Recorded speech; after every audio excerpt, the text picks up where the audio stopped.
and all present here. We are honored to welcome Dr. R. Rajesh, a highly qualified academician and educationist. He holds multiple qualifications including DD Ed, MSc Mathematics, MEd, MLISC, MSc Psychology, SET Education and PhD Education. Dr. R. Rajesh is currently serving as an associate professor at Pope John Paul II College of Education.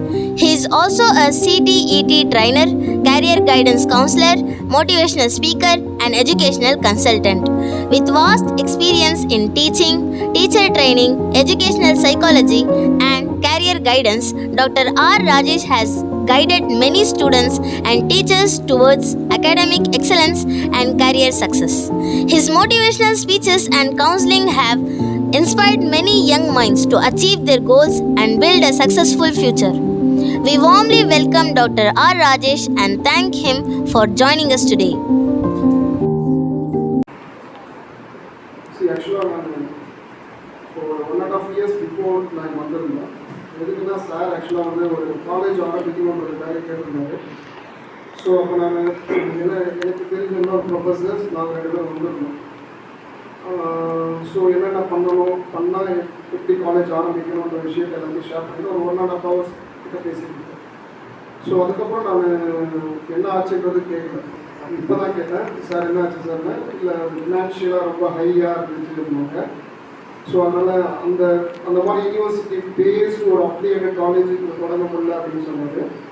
But இருந்தாலும் உங்களுக்கு இந்த women's காலேஜ்ன்ற ஒரு விஷயத்தை தொடங்கி இவ்வளோ பேர் படிக்கிறதுன்றது பெரிய விஷயம். சி லைஃப்பில் ஒரு விஷயம் தான் ரொம்ப மோஸ்ட் பவர்ஃபுல் திங். என்னன்னு சொல்ல முடியுமா? எஜுகேஷன். ஏன் எஜுகேஷன் தான் மோஸ்ட் பவர்ஃபுல் திங்னு சொல்கிறோம்? ஏன் அது ரொம்ப பவர்ஃபுல்லான திங்ஸ் சொல்லும்?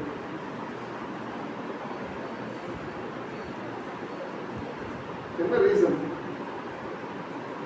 இப்போ நம்ம கிட்ட நம்ம ஒரு நாலேஜ் ஆர் எஜுகேஷன் அந்த திங்ஸே இல்லைன்னா நம்ம என்ன சொல்லுவோம்? ஆப்போசிட்ல இருக்கவங்க நம்ம என்ன சொல்லுவோம்? சாதாரணமாக இப்போ நடந்துட்டு போகிறோம், நம்ம எதற்க ஒருத்தவங்க வராங்க, வருவாமான ரோட்டில் துப்பிட்டு போயிட்டே இருப்பான், நம்ம அவனை என்ன சொல்லுவோம்? இல்லை நம்ம பைக்கில் போவோம், நம்ம எதற்க வருவோம், அவன் என்ன சொல்லுவோம்? நம்ம பிஹெச்டியாக கூட இருப்போம், எது வேணாலும் முடிச்சிருப்போம், அவனை சாதாரணமாக என்ன சொல்லிட்டு முட்டா பையன் வராமல் எதற்கு வராமல் சொல்லுவோம். எடுத்த செகண்டுக்கு முட்டாளும் ஒரு வார்த்தையை நம்ம யூஸ் பண்ணுவோம். ஸோ இப்போ நம்ம கற்றுக்கிற ஒரு விஷயமும் இருக்குது, படிக்கிற விஷயம் இருக்குது. இதுக்கு இடையில நம்ம வேற ஒரு நம்ம அவ்வளோ படிச்சிருக்கலாம், படிச்சுக்கிறோடனே நம்ம என்ன பண்ணுறோம்? முட்டாள்னு சொல்கிறோம். ஸோ இப்போ அந்த இடத்துல எது மிஸ்ஸிங் நினைக்கிறீங்க? எது மிஸ்ஸிங்? டிசிப்ளின். சி ஆக்சுவலாக நம்ம எஜுகேஷன்ன்றது இங்கே வந்து படிக்கிறது மட்டுமே எஜுகேஷன்ன்றது கிடையாது. நம்மளுடைய எக்ஸ்பீரியன்ஸ் அதுதான் ஃபஸ்ட்டு எஜுகேஷன்.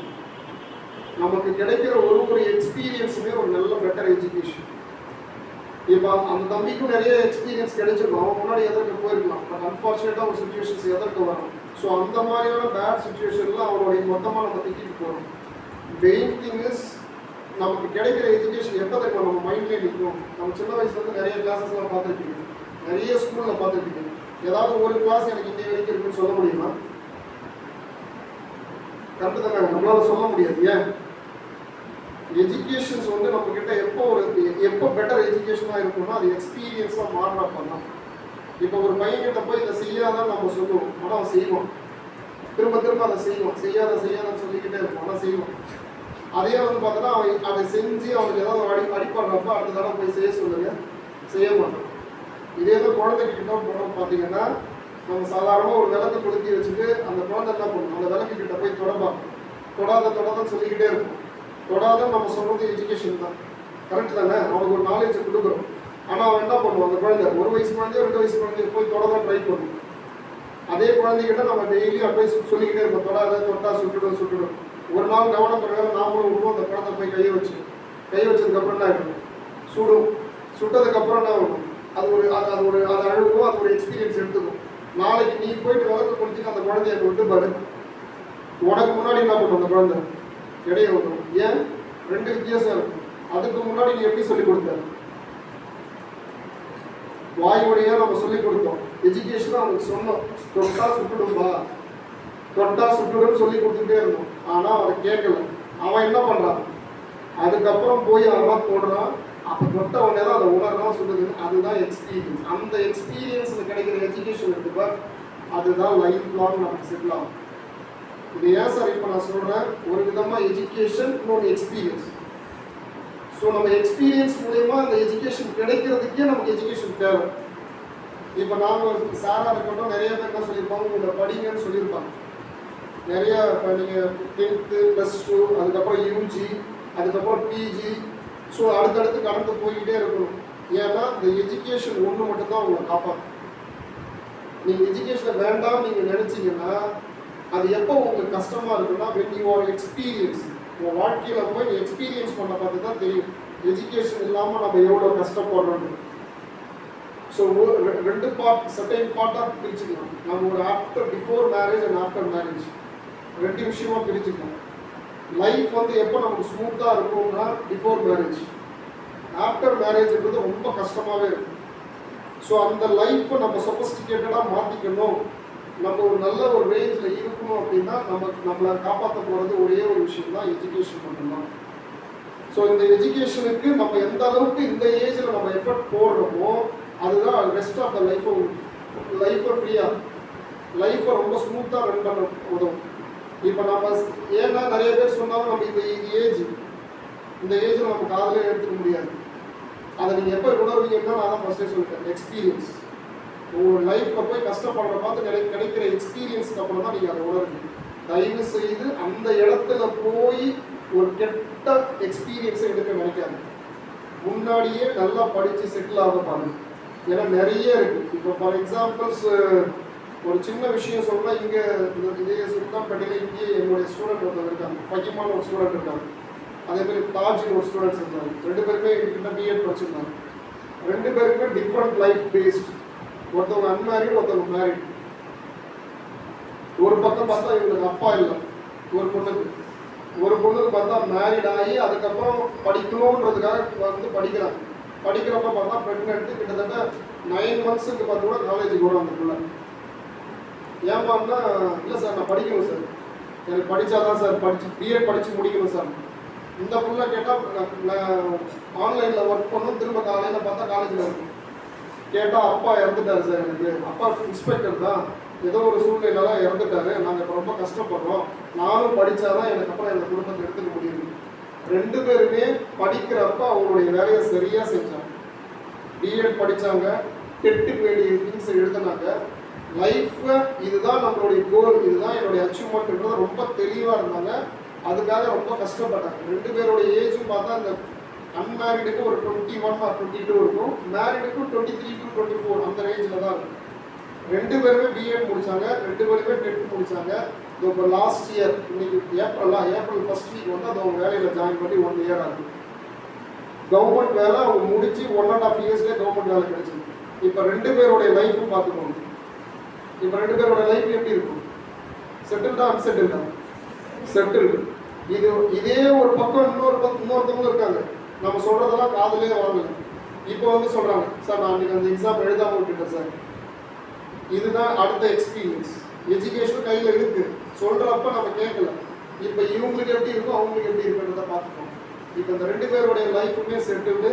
அவங்க ரெண்டு பேருமே பார்த்தீங்கன்னா கிட்டத்தட்ட ஒரு பர் மந்த்துக்கு 80,000 சேலரி வாங்குறாங்க. இங்கே தான் இருக்காங்க, ஸ்கூலும் இங்கே பக்கத்துலேயே அதுக்கு ஜாயின் பண்ணி 2 மாதம் கூட ஆகல. இந்த புள்ளியும் டெலிவரின்னு ஒரு 6 months லீவில் எடுக்கிறாங்க. அந்த 6 months லீவ்ஸுக்கும் சம்பளம் தான். ஜாபை பொறுத்தவரை நல்லா ஞாபகம் வச்சுக்கோங்க, ப்ரைவேட் அண்ட் கவர்மெண்ட் ரெண்டு ஜாப் இருக்கு. இப்போ நம்ம ஜாபுக்கு போகிறதுன்றது பெரிய விஷயம் கிடையாது. நானும் ஜாப்பில் தான் இருக்கேன். என்ன ஜாபில் இருக்கோம்? இப்போ ஒரு காலேஜில் ப்ரொஃபஸராக இருக்கேன், இட்ஸ் அ ப்ரைவேட் ஜாப். என் தம்பி கவர்மெண்ட்டில் இருக்கான், இஸ் ஒரு பிடபிள்யூ ஆஃபீஸர். அவனும் ஜாப்பில் தான் இருக்கான். எனக்கு அவனுக்கு என்ன வித்தியாசம்? எனக்கு அவனுக்கு என்ன வித்தியாசம்? சேலரி வித்தியாசம், ரைட். வேற நான் எங்கே வேலை செய்கிறேன்னு சொல்கிறேன், ப்ரைவேட். என் தம்பி என்ன சொல்கிறேன், கவர்மெண்ட். என் தங்கச்சி government, she is state bank manager. இவங்க வந்து பார்த்தீங்கன்னா பிடபிள்யூ ஆஃபீஸர். இப்போ 3 பேருமே 3 விதமான லைஃப் இருக்குது. இப்போ அவங்க 2 பேரும் பொறுத்தவரை கவர்மெண்ட் ஜாப், என்னை பொறுத்தவரை ப்ரைவேட் ஜாப். ஒரு விஷயம் நல்லா ஞாபகம் வச்சுக்கோங்க, ஜாபுக்கு போகிறதுன்றது கரெக்ட், ஆனால் அது கவர்மெண்ட் ஜாபாக போகணுன்றது சேஃப் அண்ட் ரொம்ப ஸ்ட்ராங்காக மைண்டில் ஏற்றிக்கோங்க. இந்தியாவில் ஜாப் இல்லைன்னா இல்லை, அந்த ஜாபுக்காக ப்ரிப்பேர் பண்ணுறவங்க காம்படிட் பண்ணுறவங்க ரொம்ப கம்மி, ரொம்ப ரொம்ப ரொம்ப காம்படிட் கம்மி, நிறைய இருக்குது. இன்னைக்கு அதாவது அதுக்கு முன்னாடிலாம் என்ன தெரியுமா, படிக்காமல் இருந்தால் தான் முட்டாள். இன்னைக்கெல்லாம் என்ன இருக்குது, படித்தவன் தான் முட்டாள். ஏன்னு கேட்டால் அவன் படிக்கிறான், ஏதோ படிக்கிறான், எல்லாம் படிக்கிறான், எதுக்கு படிக்கிறான்னு தெரியாமலே படிக்கிறான். ஸோ ஒரு ரைட் திங், ஒரு கோலை மைண்டில் ஃபிக்ஸ் பண்ணிக்கணும். கரெக்டாக நான் ஜாபுக்கு போகணும், இதை படிக்கணுன்றதை மைண்டில் ஃபிக்ஸ் பண்ணி படிங்க. நிறைய ஜாப்ஸ் இருக்குது. ஏன் சார் இப்போ நான் சொன்னல ப்ரைவேட் அண்ட் கவர்மெண்ட்ன்றது ஏன் சொன்னேன்னா, எல்லாருமே கோவிடில் எக்ஸ்பீரியன்ஸ் எடுத்துருக்கீங்க. கோவிடை கடந்து தான் வந்திருக்கோம். இந்த கோவிட் அப்போ இப்போ எனக்குலாம் நான் ப்ரைவேட்டில் இருக்கிறேன், எனக்குலாம் சேலரி வந்து டிடெக்ட் பண்ணிட்டாங்க, ஒரு 50% டிடெக்ட் பண்ணிட்டாங்க. அதுவே முன்ன பின்ன லேட் ஆகிட்டே இருக்கு. என் தம்பி கவர்மெண்ட்டில் இருக்கான், கவர்மெண்ட்டில் சேலரி இது பண்ணுவாங்களா? நோ. அவன் ஒரு நாள் நான் காலேஜ் விட்டு போகிறேன், நைட்டு ஒரு 8 மணிக்கு போல போகிறேன், அவன் ஒரு 8:05 போல் அவனை பார்க்குறேன் நைட்டு. அவன் சொல்கிறான், கவர்மெண்ட் ஒஸ்ட்டாக வேலை செய்திருந்தான். ஏன்டா அப்படின்னு கேட்டேன். 8 மணிக்கு வர வேண்டிய சம்பளம் 8:05 வருதுன்றான். எத்தனை மணிக்கு வர வேண்டிய சம்பளம்? 8 மணிக்கு வர வேண்டிய சம்பளம் 8:05 வருதுன்றான். எனக்கு 8 மாசமா சம்பளமே வரல இந்த கொரோனாவில். இதுதான் டிஃப்ரெண்ட். என்ன இருந்தாலும் ப்ரைவேட்டுக்கும் கவர்மெண்ட்டுக்கும் இதுதான் டிஃப்ரெண்ட். சேலரி அதிகம் கம்மி அதெல்லாம் ரைட். என்ன நடந்தாலும் சேலரிங்கிறது கவர்மெண்ட்டில் மட்டும்தான் கரெக்டாக இருக்கும். ப்ரைவேட்டில் என்னைக்கு எது வேணாலும் நடக்கும். கவர்மெண்ட் ஜாப் வாங்குறதுலாம் ரொம்ப ரொம்ப ஈஸியான ஜாப், ரொம்ப ஈஸி. என்ன தெரியுமா, ரைட் டைமில் ரைட் இன்வெஸ்ட்மெண்ட். நான் இன்வெஸ்ட்மெண்ட் சொல்கிறது உங்களுடைய டைம். நான் இன்வெஸ்ட்மெண்ட் சொல்கிறது பணம் கிடையாது, உங்களுடைய டைம். நீங்கள் உட்காந்து படிக்கணுன்ற எண்ணத்தை மைண்டில் ஏற்றுனீங்கன்னா மட்டும்தான் ஜாப் கிடைக்கும். நான் 10th முடித்தேன் சார், +2 முடித்தேன் சார், யூஜி முடித்தேன் சார், நான் கூட அவ்வளோ படித்தேன் சார், எல்லாம் வேஸ்ட், ஒன்றுமே கிடையாது. ரைட் டைமில் நான் ரைட்டான டெசிஷன் எடுக்கணும், ரைட்டான பாத் போகணுன்ற முடிவு பண்ணணும். இப்போ நான் நினைச்சா கூட போக முடியாது. Age has been born, age bar ஆயிடுச்சு. இதுக்கு மேலாம் கவர்மெண்ட் ஜாப்ன்றது வேஸ்ட், போகவே முடியாது. அது நிறைய ரீசன்ஸ் இருக்குது, நான் மிஸ் பண்ணதுக்கான நிறைய ரீசன்ஸ் இருக்குது. பட் நீங்களும் அதே தான் உங்கள் கையில் சொல்கிறேன். ஸோ ஒரு கிளியர் மைண்ட் செட்டை எடுக்காமல் நாம் வந்து பார்த்துக்கலாம், படிச்சுக்கலாம், போய்க்கலாம்னு மட்டும் தயவு செய்து நினைக்காதீங்க. உங்களுடைய டைமை இன்வெஸ்ட்மெண்ட் பண்ணுங்கள், அதை ரைட்டான இடத்துல கொண்டு போய் சேருங்க. சொல்கிறது புரியுதா? ஸோ நிறைய எக்ஸாம்ஸ் இருக்குது, நிறைய காம்படிட்டிவ் எக்ஸாம்ஸ் இருக்குது, நிறைய படிக்கணும். இப்போ இவ்வளோ தூரம் ஹாஸ்டலில் இருந்து நீங்கள் படிக்கிறதுக்கு நிறைய விஷயங்களை கற்றுக்கணும். எப்பயுமே நம்ம ஒரு விஷயம் என்னன்னா, நம்மக்கிட்ட ஸ்டாண்டர்டான ஒரு ஜாப் இருக்குன்னா வி கேன் ஃபேஸ் எவ்ரிதிங். எதை வேணாலும் ஃபேஸ் பண்ணிட்டு போயிட்டே இருக்கலாம். ஜாப்ன்ற ஒரு விஷயம் மட்டும் இல்லை அப்படின்னா லைஃப் கடைசி வரைக்கும் கஷ்டமாகவே இருக்கும். இப்போ நான் சொன்னல before marriage and after marriage. After மேரேஜ்ன்றது ஒரு சக்ஸஸ்ஃபுல் லைஃபே ஒரு நல்ல ஜாப் இருந்தால் மட்டும்தான். கொஞ்சம் யோசிச்சு பாருங்க, நல்ல ஜாப் இல்லைன்னா என்ன ஆகுது யோசிச்சு பாருங்க. அதுவும் இன்னைய சுச்சுவேஷனுக்கு என்ன எப்படி இருக்குன்னு யோசிச்சு பாருங்க. எல்லாமே நம்ம சொல்லலாம், ஹெல்ப் பண்ணுவாங்க, போவாங்க, அது பண்ணுவாங்க, இது பண்ணுவாங்க, எல்லாமே எஜுகேஷனே இருக்குது, எல்லாமே இருக்குது. கடைசியாக அதை என்னவா மாற்றணும்? நீ படிக்கிற எஜுகேஷனே நீ எதுக்காக என்னவா மாற்றணும்? நீ படிக்கிறீங்கல்ல, அந்த எஜுகேஷனை கடைசியாக எங்கே கொண்டு வந்து நிறுத்தணும்? ஏர்னிங்ஸ்க்கு தான் அந்த எஜுகேஷனை நம்ம படிக்கிறோம், அப்படிதாங்க. டெவலப் பண்ணலாம், நாலேஜ் டெவலப் பண்ணலாம், எல்லாம் ரைட் தான். கடைசியாக எங்கே எடுத்து வந்து நிற்கணும்? அந்த படித்த எஜுகேஷனை வச்சு ஏர்ன் பண்ணணும்னு ஒரு மைண்ட் செட்டை கொண்டு வந்து நிறுத்தணும். அந்த ஏர்னிங்ஸை ப்ராப்பரான வழியில், ப்ராப்பரான சென்ஸ் நல்ல ஒரு ஜாபை தேடணுன்றது தான் ஃபிக்ஸ் பண்ணிக்கணும். ரைட், ஓகேவா? ஸோ நீங்கள் இன்னொன்று, இந்த யூஜிலாம் படிக்கிற எப்பயே யூஜி படிக்கிறீங்க அப்படின்னா ஒரு தெளிவாக ஒரு காம்படிட்டிவ் எக்ஸாம்ஸை மைண்டில் வச்சுக்கோங்க. அதில் என்ன இருக்குதோ அதையும் பாருங்கள். 10th and +2 படிக்கிறீங்க அப்படின்னா அடுத்தது நம்ம என்ன படிக்க போகிறோன்றதை தெளிவாக முடிவு பண்ணுங்கள். அதுக்கான குறிக்கோளை கரெக்டாக செட் பண்ணுங்க. இப்போ நான் சொன்னல, இப்போ நான் என் தங்கச்சி நான் சொன்னல, ஆனால் நான் ஏன் சார் ஜாப்பில் போகணும் அப்படின்னா என்னுடைய ஃபேமிலி சுச்சுவேஷன். எனக்கு யாரும் கைட் பண்ணுறதுக்குலாம் ஆள் இல்லை. நான் படித்து நானாக தடுமாறி நான் ஆக்சுவலாக 2 ஜாப்பும் மிஸ் பண்ணியிருக்கேன். அதுக்கப்புறம் நான் வந்தேன். ஆனால் என் தம்பியும் தங்கச்சியும் மிஸ் பண்ணக்கூடாதுன்னு ரைட்டாக இது பண்ணேன். அவங்க 2 பேரையுமே காலேஜ் வரைக்கும் படிக்க வச்சேன். அதுக்கப்புறம் கவர்மெண்ட் ஜாபுக்கு தான் போகணுன்றதை முடிவு பண்ணேன்.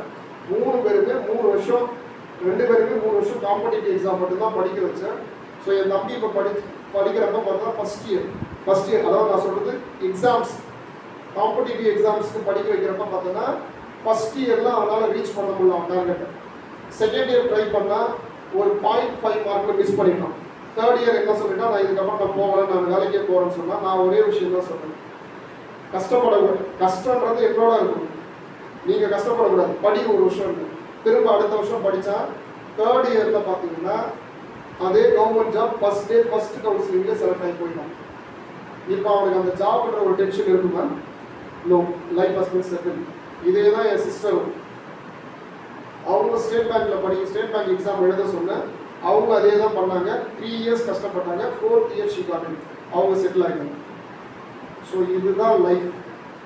ஒரே ஒரு விஷயம்தான், கஷ்டப்படணுன்ற மைண்ட் செட் வரணும். கண்டிப்பாக அதுக்காக ஒர்க் பண்ணணும். அப்படி பட்டீங்கன்னா 3 to 4 இயர்ஸ் கஷ்டப்பட்டீங்கன்னா கண்டிப்பாக ஒரு நல்ல ஒரு ஜாப் எடுத்துக்கலாம். ஸோ இப்போ இதெல்லாம் உங்களுக்கு மிகப்பெரிய ஆப்பர்ச்சுனிட்டி.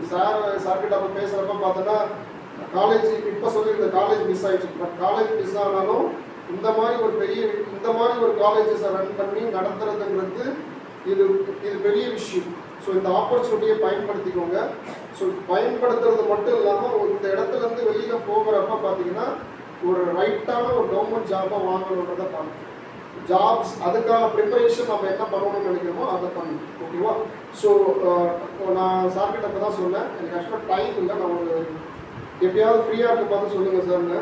ஏன்னா நான் கவர்மெண்ட் ஜாப்ஸ் பற்றி என்னென்ன ஜாப்ஸ் இருக்குது, என்னென்ன எக்ஸாம்ஸ் இருக்குன்றத நான் ஒரு எப்பயாவது எனக்கு டைம் கிடைக்கிறப்ப நான் வரேன்.